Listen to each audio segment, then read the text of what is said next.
What's going on YouTube? It's Donnie B all day, and I have 16 3/8 with a 10 1/4, I believe it is, blade of timber Rattler King Ranch Bowie, whatever the hell it is. It says leather, but smells like crap. Kind of a it looks nice, brown leather. You'd think it's good. It's got a cool little snake head on it. Cheap. Now here's the thing. I've had different products from these guys, right? The Timber Rattler people, and everything I have from them is just horrible. This is no exception. The fit and finish on this knife is probably, look at this, some of the worst quality fit and finish I have ever seen. I mean, I wish I can get you better light. You can see the holes in there. There's actually, where was it? Right here. You can see how this is all gritty. That's like chopped up. You see that? That is not smooth at all. And it's got a nice chunk out of there. There's a nice little chip. Right, let's see if we can get it. It's going to be right there. Oh yeah, Pakistan. You know, that stamp speaks volumes. But there's like a little chip right there. Now, let's see. I know it was right here. Look at this. Whoop. Look at that freaking bow, guys. How do you grind a knife like that? And this thing is brand new out of the box. It looks used as hell. But that's not the worst part. Here it is. I hope I can get this for you. Look at this part right here. Do you see this little edge goes up, down, over? Look at, let me see. If I can get it for you, it's right below my pinky finger. Can you see that edge? Look at that. It's a two-step edge. Are you freaking kidding me? I wonder if I can get it even better in there. It's easy to see when you're looking at it up close. I mean, golly, guys. It's easy to see when you're looking at it up close. On here, yeah, there it is. On here, it's really hard to pick out. But this thing is awful. Awful fit and finish, awful edge, awful grind. I mean, just dirty looking. It talks about it's TR87 surgical steel, which means just some crappy, you know, stainless that they had laying around. This is non-carbon based. You can see in the tip right here, look at that. You can see the double grind. It's like they started to grind it and then changed their grind angle during the grinding process, and it gives you two ground edges. What is up with that? Okay, so now that's the bad. What's the good?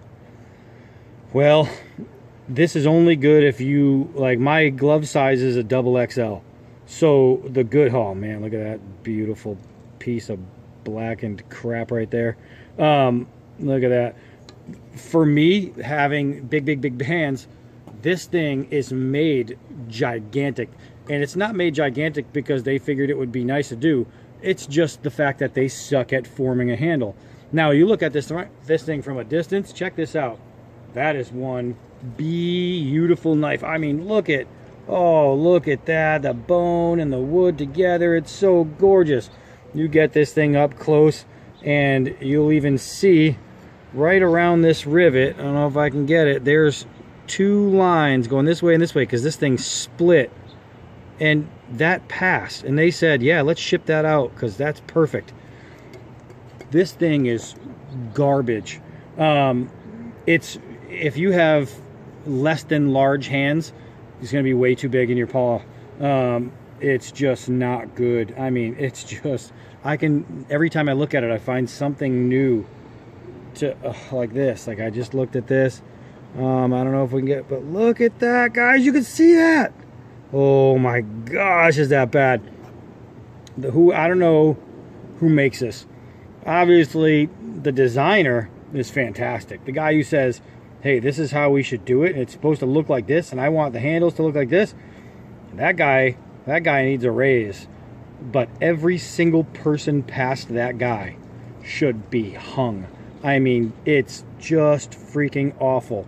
None of this is flush. I mean, you run your finger along the spine, you can go, I mean, right there I'm catching, look, I'm pushing the blade, the whole knife, by just a little lip. I mean, fuck it. Let's stop talking about this piece of crap timber Rattler and King Ranch Bowie, and go smash it into some wood with the double-stepped edge. Let's do that. All right, so what I'm guessing here is that what they lack for in decent steel, they're gonna make up for in whackability. So we're gonna whack the crap out of this, and we'll see if it all holds together. I have no doubt that the steel with this size and weight would be able to penetrate as it's doing. Man, it's literally, wood is flying off of this pallet, right?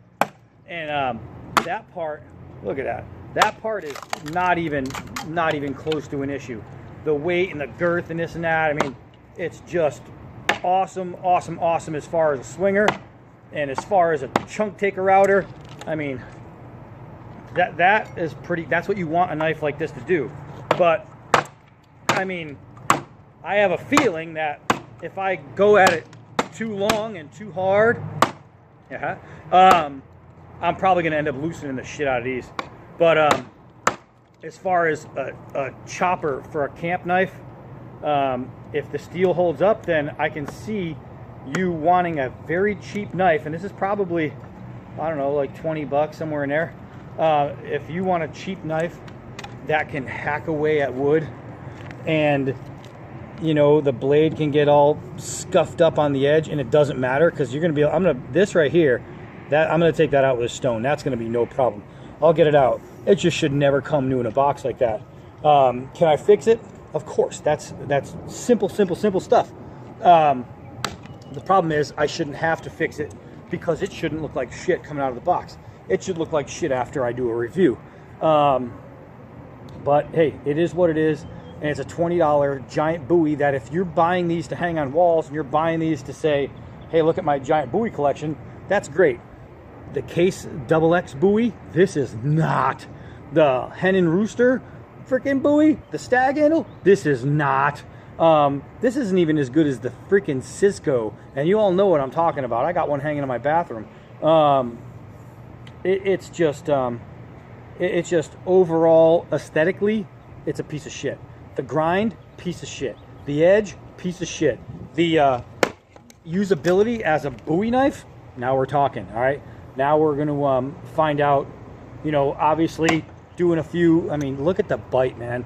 Doing a few little chops with this thing right away, it's not damaging the edge any more than it already came. It's good as far as that's concerned. And I keep looking to see if I'm taking a chip or another chunk, and I keep looking at that step going, oh wait, that was already there. So far, usability, all right, pretty good. Looking at it and visually and aesthetically, piece of shit. Let's keep going. All right, so let's do the old, wow. You hear that? That just doesn't give me confidence in these scales. Let's do the drop test and see the balance. Look at the angle that landed on it. It's still stuck. Even with a big clip point and a thin edge, which is an ultra thin, so that's actually good. The thickness is good, but that should catch every time, right? I mean, that should be no problem. I would pry more than this, but I'm not going to, because I have a lot of confidence that I would break this blade. Let's see. The bite is fantastic.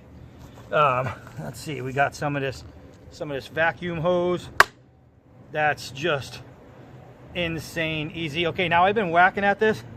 I want to see. I'll tell you what, I hate this thing. I hate this so much because it's working.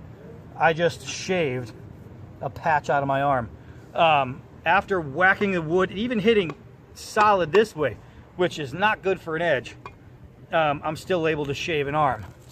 Let's see here. Look at this.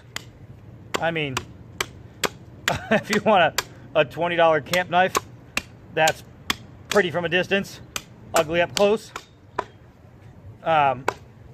If you want something that you can brag to a friend about in pictures from this far away, but never introduce them to it, you know what I mean? It's like showing them the back of an ugly girlfriend who's got a great body. but then never showing the face. That's kind of what this is.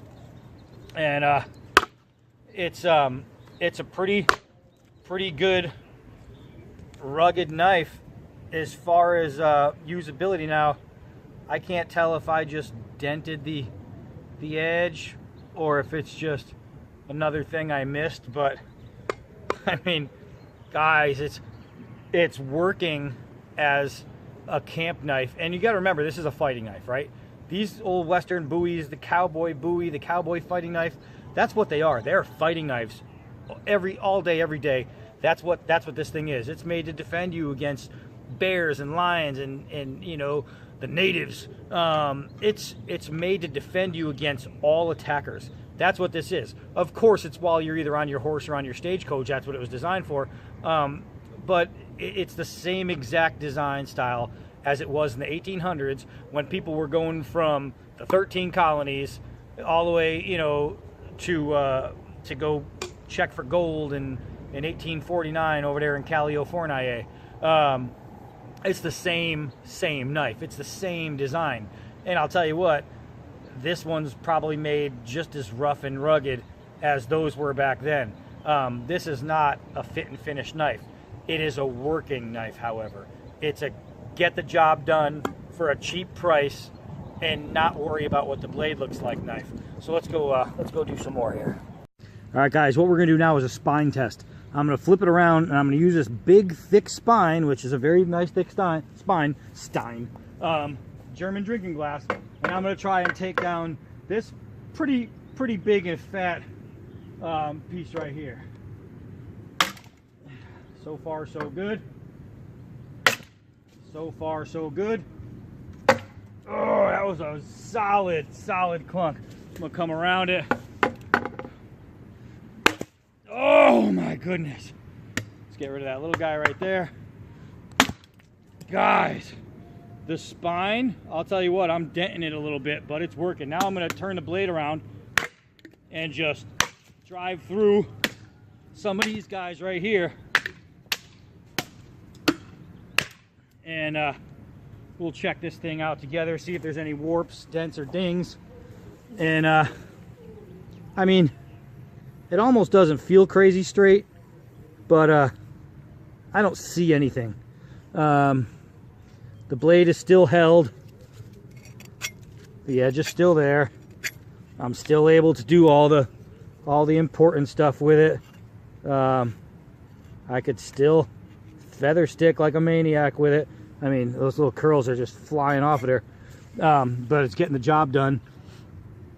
So surprisingly, even with that fucked up edge, the edge is actually holding really well. It's not like fucking up even more. So that's kind of a good thing, right? So I guess all that's left to do is throw it, and since we're here, might as well just use right here. So all right, guys, I moved you over a little bit so you can get a good angle, because I know the sun is starting to come through here. Let's see what we got. Wow, that shot off in a bad way. Let's try that again here. This is a very heavy knife. Oh man, it is just hitting flat and then skidding back. I'm checking the scales. Still ugly, but still tight. All right, I went underhand. That's a pretty long throw for underhand, but it worked. All right, so I gotta go overhand though. It's just not fair to you guys. All right, so that's how you do it. Not the best throw, but it had a very good stick, and I'll tell you what, if that's skin, that's going right in. So, I mean, what do you want? It's a piece of good crap. Let's go back. All right, guys, so here we have it, the Timber Rattler King Ranch Bowie. And I'll tell you what, from this far away, it looks magnificent. It's a really pretty knife to look at from, you know, a foot or more away. But as soon as you get up close, you can see all the defects. And when I say all, I mean there's enough to go around. The edge, I'm gonna fix that. And seeing as how there were no faults that I added to it, it's just the faults that it came with. I have confidence that if I shore up this thing, it's going to perform well. It's going to be a really, really good camp knife, especially with those very, very thick handles. That is going to do me just fine. I need a big handled knife. Like I said, if you have small hands, this is probably not the Bowie for you. If you want something that's pure fit and finish, this is not the Bowie for you. If you plan on beating on a knife and using it for everything and anything under the sun, and you don't want to spend a lot of money, I'll tell you what, you can beat the crap out of this thing and it's not going to look any worse than it already came. So if that's what they were aiming to do, hey, great job with Timber Rattler. But I don't know, it's just, this is one of those love-hate type knives. The thing smashes through anything. It throws well. I mean, it chops, it cuts, it feather sticks. You know what I mean? It'll carve, and it's a great fighting knife. You just have to deal with the fact that no matter what, it's not coming perfect. It's not a highly polished knife. It's not something that you're going to want to show off to your friends to impress them by looks alone. This is a knife that, you know, it has to work, you know, and to make you happy. That's what it is. It has to chop wood, and it has to baton, and it has to do, I mean, it's full tank construction. So, I mean, you can pretty much do anything with this except win the beauty contest. So, if you got 20 bucks and you need a camp knife that you can absolutely destroy, you're going to love this damn thing. If you are, you know, trying to set a world record for fit and finish, run the fuck away. I am Donnie B all day, and until next knife.